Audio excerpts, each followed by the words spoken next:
왼쪽, 오른쪽 모든 측면을 지배한 손흥민은 완벽 그 자체였다. 사우스햄튼의 홈에서 벌어진 프리미어리그 16라운드. 워낙 클래스 차이 나는 두 팀의 대결 결과는 처음부터 정해져 있는 것이나 다름없었습니다. 비록 최근엔 흔들리는 모습을 보여왔지만 손흥민의 폼이 복귀한 토트넘과 달리 사우스햄튼은 7경기 중 승리는 단 한 번. 실점은 무려 36점이라는 부분에서 사실상 이 팀이 손흥민을 막을 수 있는 전략 같은 게 존재할 리가 없었습니다. 스피드는 물론 경합에서도 절대 이길 수 없을 것이 뻔하니 전공법으로 손흥민을 상대할 수는 없었고, 때문에 사우스햄튼이 선택할 수 있는 유일한 전략은 바로 전원이 수비에 가담하는 텐백이었는데요. 딱히 새로울 게 없는 전략이었지만 사우스햄튼의 수비 전략은 생각보다 잘 먹혀 들어가는 듯 보였습니다. 전반 내내 토트넘은 좌우 측면과 중앙을 가리지 않고 사우스햄튼의 페널티 박스를 사정없이 공략했으나 몇 번이 유효 슈팅을 빼면 이렇다 할 효과를 거두지 못했고, 특히 집중 견제의 주요 대상이 된 손흥민은 잠깐 동안 중앙에서 고전하는 모습을 보였습니다. 특히 손흥민이 뛰고 있는 좌측 인버티드 윙은 포워드와 중앙 공격수들을 자유롭게 풀어주는 효과가 있지만 그만큼 집중 견제 대상이 되기 쉬운 법. 하지만 손흥민은 최근 경기에서 연속골을 터뜨릴 정도로 좋은 활약을 이어갔기에 사우스햄튼으로선 그에게 공이 가지 않도록 패스 루트를 원천 차단하는 것이야말로 패배하지 않는 최선의 전략이었습니다. 그런데 컨디션이 최상인 손흥민은 그들이 상상하는 것 이상의 파괴력을 보였습니다. 아무리 손흥민을 잘 묶었다 한들 전반전에 5골이 들어가는 건 그 누구도 예상하지 못한 현상이었고, 손흥민은 드리블이면 드리블, 패스면 패스, 게다가 슈팅 한 방이 날카로웠던 찬스가 나올 때마다 사우스햄튼 수비에 혼을 찌르는 공격으로 이를 모조리 유효 슈팅으로 연결해버립니다. 무엇보다 공포스러웠던 건 공격 타이밍을 한 박자 빠르게 잡으면서 사우스햄튼 수비들의 예상을 조금씩 앞섰다는 것인데요. 축구 전문가들이 말하길 사실 이 모든 건 폼이 되살아난 손흥민을 100% 활용한 전략 때문이라고 분석했습니다. 이는 포메이션만 봐도 알 수 있었는데 4-3-3으로 나선 토트넘에 맞선 사우스햄튼의 포메이션은 4-3-3이 중앙에 포진된 미드필더 4명이 거의 수비수처럼 움직이며 7명이 단단한 수비벽을 만들고 있었으나 이 같은 두터운 수비벽을 뚫어낼 선수는 오로지 손흥민밖에 없다고 판단한 모양입니다. 비록 사우스햄튼 선수들의 평균적인 피지컬이 180cm를 훌쩍 넘어갈 정도로 압도적이긴 하지만 포스테코글루 감독은 이들의 순간 가속도가 현저히 떨어지는 점을 캐치하고 크로스나 코너킥 같은 세트피스 대신 아예 필드에서 끝장내기로 마음먹은 것이죠. 실제로 전반이 끝나기 직전까지 양팀의 볼 점유율은 무려 8대2, 슈팅 수는 12대3이었다. 패스 수는 무려 347대79라는 기괴한 숫자로까지 벌어졌습니다. 말 그대로 토트넘이 일방적으로 공격하고 사우스햄튼이 그걸 힘겹게 막아내는 양상이 반복된 것인데요. 이대로면 야구 스코어가 나와도 전혀 이상하지 않은 상황. 하지만 해결사로 나섰던 손흥민은 아직도 굶주린 모양새였습니다.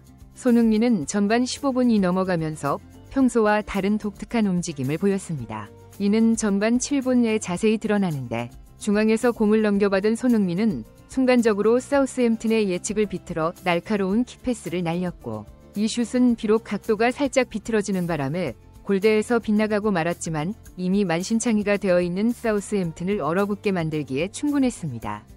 문제는 손흥민이 예측 밖의 움직임을 보이면서 사우스햄튼의 수비가 더욱 굳어져 버렸다는 것. 이때 손흥민은 랑케부진의 왼쪽 윙어임에도 불구하고 과거 해리 케인이 자주 보여줬던 포스트 플레이, 즉 중앙까지 내려와 공을 받아 연계를 해주는 초유의 선택을 하는데요. 이는 사실 양날의 칼일 수 있었습니다.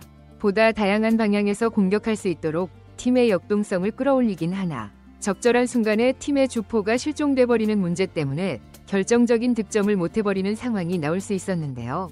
이날 한 골과 도움 2개를 기록하는 등 최고의 활약을 선보인 손흥민이 이토록 상대를 몰아붙였던 건 올 시즌 주장으로서 모범을 보이고 있는 손흥민에게 더욱 무거운 부담이 지워졌다는 걸 의미했습니다.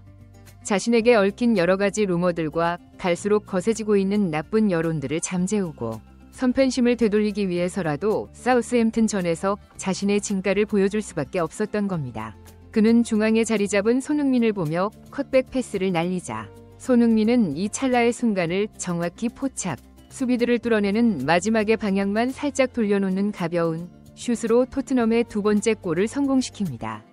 영국 축구 전문가들은 이 순간 엄청나게 놀라지 않을 수 없었는데요. 그도 그럴 것이 손흥민의 주변을 감싸고 있던 수비수가 자그마치 3명이 있었던 상황에 완벽한 위치 선정을 할 수 있는 건 웬만큼 이름 있는 공격수들도 하기 어려운 동작이기 때문입니다. 게다가 슈팅할 때도 각이 전혀 나오지 않은 상황이었음에도 순간적으로 골키퍼를 속이는 반대 동작은 손흥민이 양발잡이이기 때문에 나올 수 있는 환상적인 장면이기도 했죠. 재밌는 건 전반 내내 손흥민에게 믿음을 보이지 않았던 메디슨조차 은근슬쩍 세리머니에 끼며 그간의 불화설을 잠재웠다는 점인데요. 각종 논란이 들릴 수 있으나 이날 경기 시작 전 관중석에서는 약간의 야유 소리가 들리기도 했지만 또다시 손흥민은 실력으로 증명한 것인데요. 두 골만으로 사실상 승기를 잡은 토트넘은 언제 그랬냐는 듯 과거 강팀의 면모를 보이기 시작합니다. 공수 양면에서 활발한 전개로 사우스햄튼의 숨통을 조이기 시작했고 이후 당연하게도 사우스햄튼의 슈팅 기회는 전혀 돌아오지 않았습니다. 오늘따라 손흥민의 크레이지 모드가 발동되면서 다급해진 사우스햄튼 감독은 손흥민 한 명을 막기 위해 토트넘 이선에게 공간을 완전히 열어준 건데요. 45분 동안 토트넘이 실행한 모든 공격은 예리하게 파고들었고 수비를 간단하게 따돌린 손흥민의 천금 같은 크로스 상황에서 파페 사르가 수비에게 막히자 손흥민이 다시 한번 공을 빼서 파페 사르에게 패스. 워낙 절묘한 패스에 그의 슛을 막을 사우스햄튼 수비수는 아무도 없었죠. 손흥민이 결국 토트넘의 중심이자 핵심 자원임이 다시 한번 증명되면서 경기 종료 후 영국 축구계는 발칵 뒤집어졌습니다. 특히 이번 경기 전반전은 손흥민의 장점이 모두 드러난 에센스 같은 한판이었는데 가장 의외였던 부분은 리더십이었다는 평가인데요. 토트넘 내부에서도 손흥민은 모든 팀 동료들과 소통이 가능한 선수지만 리더십이 특출하지 않다는 평가를 했는데 이는 최악의 실수였다. 캡틴이 된 손흥민은 리더십의 진가를 완벽하게 드러낸 게 바로 이번 경기였는데 소통은 기본이자 말이 아닌 행동으로 모범을 보이면서 트렌디한 소통형 주장의 모습을 보였기 때문이다. 심지어 정신적 어려움을 겪는 선수단의 길을 살리기 위해 자신이 충분히 마무리할 수 있는 상황임에도 어시스트로 방향을 틀었고 덕분에 파페 사르와 메디슨 모두 나란히 골을 넣을 수 있었다. 게다가 그는 현재 반대쪽 측면에서도 여러 번의 키패스를 보낼 정도로 성장했다. 잔실수가 없진 않았지만 적어도 전반전에 그가 없었다면 토트넘의 패스를 주도할 선수는 없었다. 고 봐도 됐다며 극찬을 아끼지 않았습니다. 이날 손흥민의 평점은 9.3점으로 양팀 선수 중 최고였으며 최소한의 절제된 움직임에도 터치 22번, 패스 성공률 88%, 이밖에 키패스를 적절하게 뿌려주며 동료들에게 많은 기회를 제공했는데요. 재밌는 건 손흥민의 이 같은 연속 득점 행진이 지난 시즌 기록보다 훨씬 빠르게 진행되고 있다는 겁니다. 스카이 스포츠에 따르면 해리 케인이라는 주포를 잃어버린 토트넘이 이길 때나 질 때나 항상 비슷한 스타일을 유지했고 이는 토트넘이 이길 수 있는 경기에서만 이길 수 있었던 고질적인 병폐를 의미했습니다. 진두지휘하는 손흥민은 보다 자유로운 룰에서 토트넘의 변화를 이끌고 있다. 이는 토트넘이 선택할 수 있는 전략이 그만큼 무한해졌다는 걸 의미합니다. 토트넘은 초반 부진했던 듯 싶었지만 결국 12위 자리를 탈환했고 이번엔 정말로 챔피언스리그 진출 자격을 얻을지 모른다 며 극찬을 아끼지 않았습니다. 더 충격적이었던 건 아직 손흥민의 몸 상태가 100%가 아니었다는 것인데요. 실제로 포스테코글루 감독은 경기 후 인터뷰를 통해 최근 토트넘 선수들의 부진으로 결과를 장담하기 어려웠지만 손흥민이 그들의 공백을 잘 메워준 덕에 승리할 수 있었다고 밝혔습니다. 특히 손흥민은 지난 첼시전 부상 이후 자주 명단에서 제외되면서 부진한 출발을 보여야 했다고 고백하면서도 손흥민은 팀에 대한 책임감 때문에 부상을 참고 억지로 경기를 뛰었다는 사실을 뒤늦게 털어놓으며 나는 그 점을 매우 중요하게 생각한다.